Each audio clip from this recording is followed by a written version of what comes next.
ये कहानी है पूजा की। आगे की कहानी मैं पूजा की जुबान से सुनाऊंगा। ये कहानी थोड़ी अजीब लगेगी पर सच है।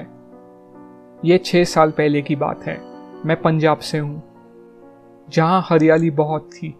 मैं जहाँ रहती थी वहाँ से थोड़ा सा और अंदर जाकर एक जंगल टाइप एरिया स्टार्ट हो जाता था और वहाँ एक पुराना चर्च था।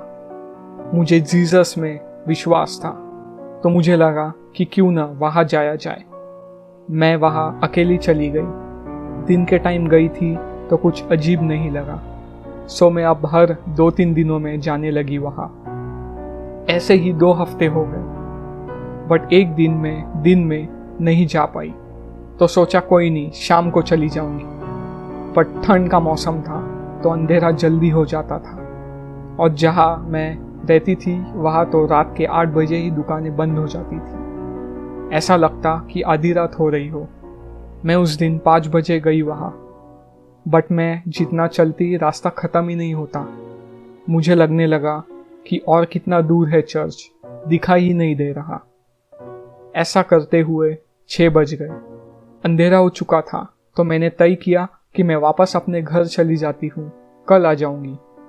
बट जैसे ही मैं पीछे मुड़ी, आई वॉज शॉक्ड, बिकॉज वो ये रास्ता था ही नहीं जिसे मैं अभी अभी पार करके आई थी। वो बिल्कुल अजीब था, जैसे उस पर से कभी कोई गुजरा ही ना हो। अब मैं कंफ्यूज हो गई कि मैं कहाँ जाऊं।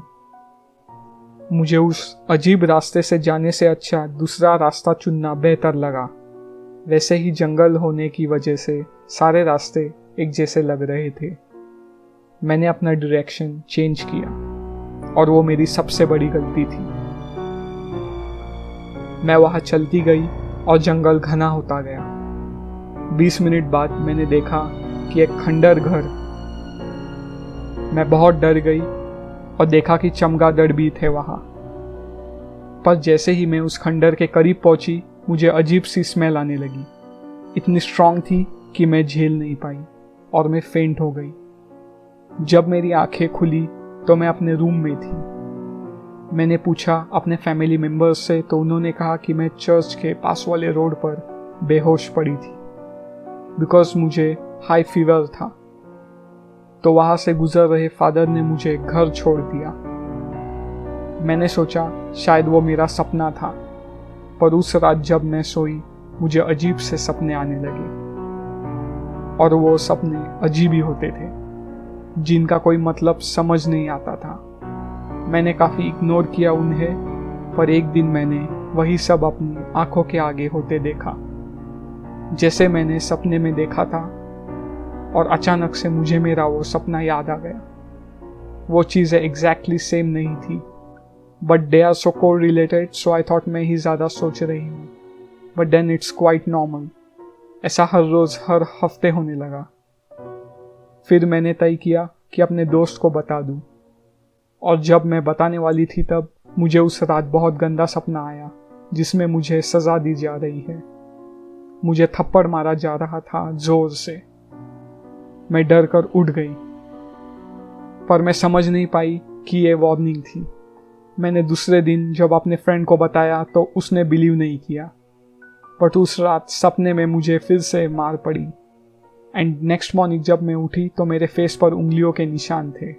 मुझे फीवर था, और उसी रात मुझे एक सपना आया जहाँ एक किताब थी, और वही स्मेल जो मैंने उस खंडर में पाया था। उस बुक में लिखा था कि हमें अलाउ नहीं है अपने ड्रीम्स शेयर करना या किसी को भी कुछ बताना, वरना इसकी सज़ा हमें मिलेगी। ये हमारे उसूल के खिलाफ है। मैं बहुत डर गई थी, और यही सिलसिले चलते रहे नाइटमेयर्स के। और आज ये हालत हो गई है कि मुझे अपने या अपने से रिलेटेड पास्ट के सपने तो आते ही है, वो एग्जैक्टली सेम होते हैं, बट जो सपने उनसे हटकर आते हैं उन्हें कोरिलेट करना पड़ता है ताकि उनका मतलब समझ सकूं। And I feel the presence of someone in my life always. In fact, I'm writing this, I can still feel that someone is looking at me. But no one is here in my room. Now I'm aware from few bad things which are going to happen in future. Only then I can understand the meaning of my dreams. I know I'm going to be punished for sharing this with you, but I just want to share with someone. because no one believes me. I hope anyone can believe me. I have a 3-year-old son. Few times he said to me that, "Mommy, someone is looking at me from behind the door." But there was no one. आज के लिए बस इतना ही guys. तो जैसा कि मैंने कहा लास्ट वीडियो में शाउट आउट का सबसे ज़्यादा लाइक्स आए हैं हार्दिक आर्या, दूसरा करेज और आकाश बर्मन। इस बार मैं उन 3 लोगों को शाउट आउट दे दूंगा जो मुझे इंस्टाग्राम पे फॉलो करेंगे और जिनका डीपी सबसे हटके हो। नेक्स्ट वीडियो में मैं उनका डीपी दिखा दूंगा उनके नाम के साथ अपने वीडियो में।